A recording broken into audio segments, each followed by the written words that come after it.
Hello, I'm Dr. Richard Powell.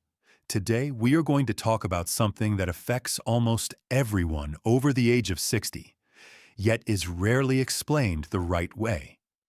We are going to talk about the ideal blood pressure for those who have already crossed the 60-year mark. Many of you come into my office with the fixed idea that blood pressure is black and white. Either the number is normal or it is high, period. But the truth is much deeper and more personal than that. You see, blood pressure is perhaps the most individual number in all of modern medicine. You might be thinking right now, Doctor, what do you mean by personal? Is not 120 over 80 the gold standard for everyone? I hear that every single day. And my answer is always the same, not necessarily. Two people sitting side by side, both with 120 over 80, can have completely different health risks. During our meeting today, I want to open the black box of medical studies and show you the ideal personalized goal for your specific age. I will explain what the big studies actually mean for your body, and more importantly, I will give you the exact roadmap I use with my own patients to define a pressure goal that is safe and effective for each individual. Let us start by breaking the biggest myth of all. There is no one-size-fits-all for blood pressure. Yes, medical textbooks and technical guidelines keep the same definitions for everyone, from normal pressure to stage 2 hypertension. But listen closely. Those numbers only tell you which drawer you fit into. They do not tell you if that number is safe for you. Now you must be wondering, but if my number is in the right drawer, why do I feel bad? That is exactly where the danger lies. The number on the machine does not tell you if your brain is receiving enough blood. It does not tell you if your kidneys are handling the medications you take. And it certainly does not tell you if lowering your pressure even further will help you or, in fact, seriously harm you. Imagine your circulatory system like the plumbing in an old house.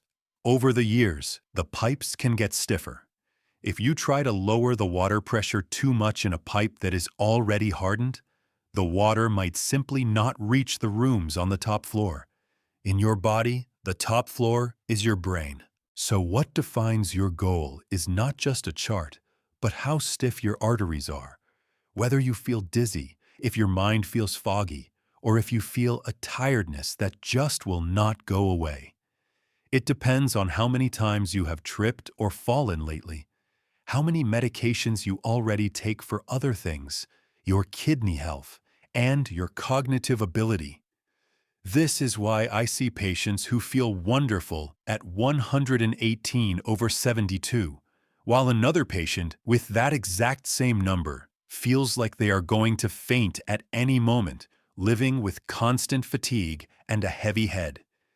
But doctor, you must be thinking, if the numbers can lie, how do doctors decide what is right? Well, there are two massive studies that focused on older people and gave us valuable clues, but only if you know how to read the fine print. And I am going to read that fine print for you right now. In 2015, we had the famous SPRINT study. They took nearly 10,000 adults over age 50, with an average age of 68. They split people into two groups. One was intensive, where the goal was to lower systolic pressure, that top number, to less than 120. The other group was standard, with a goal below 140. The initial results were exciting. The group chasing less than 120 had fewer heart attacks, fewer strokes, and fewer cardiovascular deaths. Looking at it that way, you would say, that is it. Then we should all fight to keep our top number below 120. Right, doctor? This is where I ask you to stay calm. If you look closer, that same group that lowered their pressure significantly had many more episodes of dizziness, fainting, kidney problems, electrolyte changes, and falls. Think with me. What good does it do to protect your heart from a heart attack if your pressure is so low that you get dizzy getting up from your chair, fall, hit your head, and have a fatal brain bleed? Do you see the delicate balance we need to maintain? And there is something almost no one mentions about this sprint study. They excluded a lot of real-life people. They did not include anyone with diabetes, anyone who had already had a stroke, people with dementia or advanced kidney disease, or those who were very frail.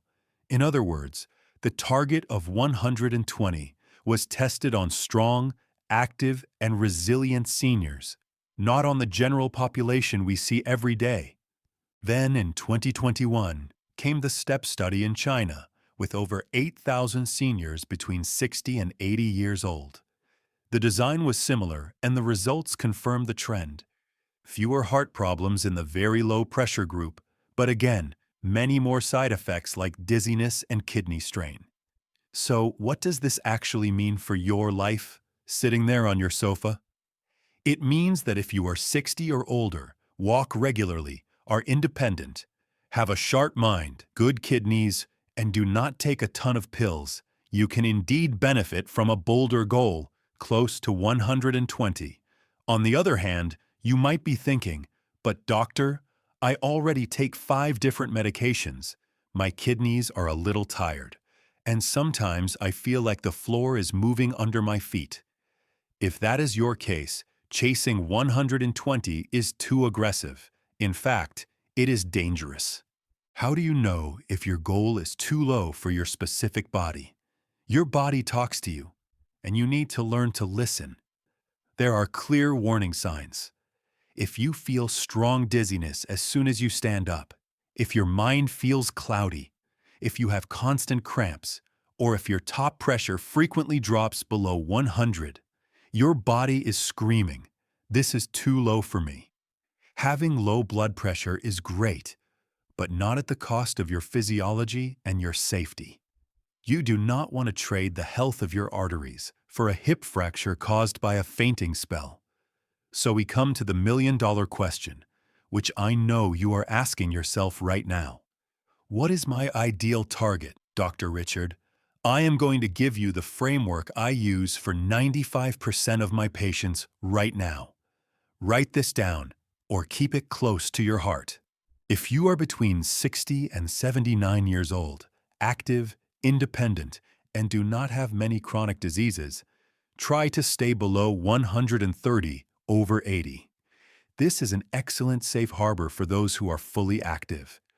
Now, if you are in that same age group, but already feel more frail, live with several medical conditions, or need to take many medications, your goal should be more conservative, something below 140 over 90. The focus is protecting your organs without making you fall in the bathroom in the middle of the night.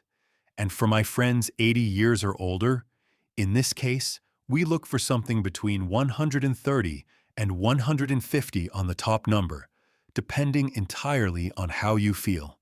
If you tolerate 120 well without dizziness, great. That offers extra protection. But the number one priority is your well-being and your stability when walking. Do you understand now why it makes no sense to compare your blood pressure with your neighbor's, even if you are the same age? We are treating a person, a human being with different stories and metabolisms, and not just a number on a digital screen. Many patients ask me, "Doctor, is there anything I can do besides medication?" Because nobody wants to be a slave to the pharmacy. That is why I prepared a very special resource, a 49-page complete guide that I call the Blood Pressure Reset Guide. In it, I have included specific meal plans, exercises that actually work for our age, and science-based supplements to help lower pressure naturally. If you want to dive deeper, the link is right below in the description. Whenever I deal with health and the uncertainties of aging, I am reminded of a passage that brings me great peace. God is our refuge and strength, an ever-present help in trouble. It is in the book of Psalms, chapter 46, verse 1. Know that you are not alone on this journey of taking care of your health. Defining your ideal pressure target is a giant step for your longevity. But it's only one piece of the puzzle. It does no good to know the goal if you are measuring your pressure the wrong way at home. And you would not believe the number of people who make simple mistakes when using the machine. To make sure you do not fall into those traps, I have prepared another video explaining the 10 most common mistakes I see my patients make all the time. You can watch that video by clicking right here. Let us learn how to measure it the right way so you do not take medication you do not need. I will see you there. What about exercise? Doctor, I have high blood pressure. Can my heart handle it? Hearing that hypertensive people cannot exert themselves is one of the biggest lies out there. Exercise is the best treatment available. When you walk, swim, or ride a bike, your heart gets stronger. A strong heart works with less effort to pump blood. It is like swapping a small engine for a turbo engine. It makes the same trip with much less strain. Walking 30 minutes 5 times a week can lower your pressure by almost 10 points. If you combine that with a little weight training or strength exercise twice a week, you are creating a protective shield for your circulatory system. Of course, if your pressure is at 20/11 right now, do not go run a marathon.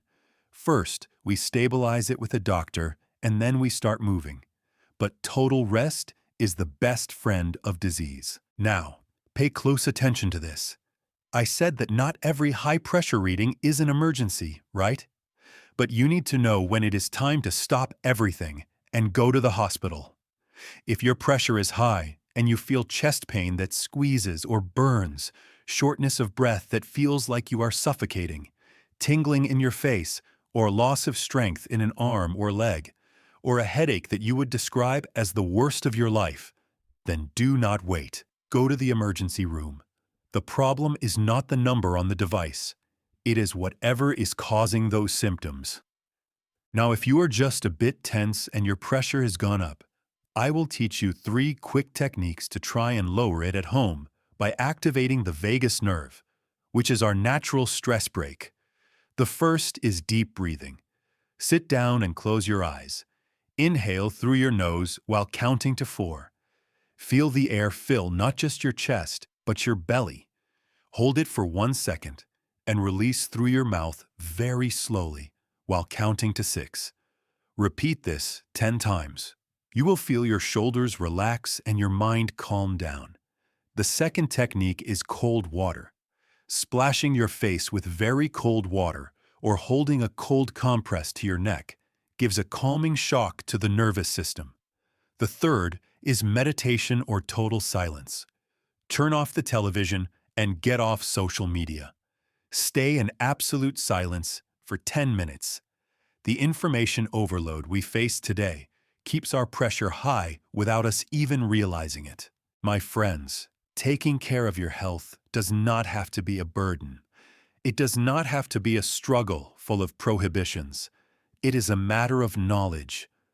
High blood pressure is called a silent killer because it often gives no warning. But you, being here with me today, are no longer in the dark. You now know how to measure it, what to eat, that exercise is your ally, and most importantly, how to stay calm. If you take medication, keep taking it as your doctor ordered. But do not depend only on the pill. Give your body real food, movement, and peace of mind. I hope this conversation has brought clarity to your heart. If you enjoyed this, remember we have our book where I explain in detail the power of each food to fight hypertension and diabetes. And stay tuned, because tomorrow we will have an exclusive meeting for our channel members where we will answer specific questions and talk even more closely. A big hug from your doctor. God bless you. And remember, health begins with your choices, but peace begins in your mind. See you next time.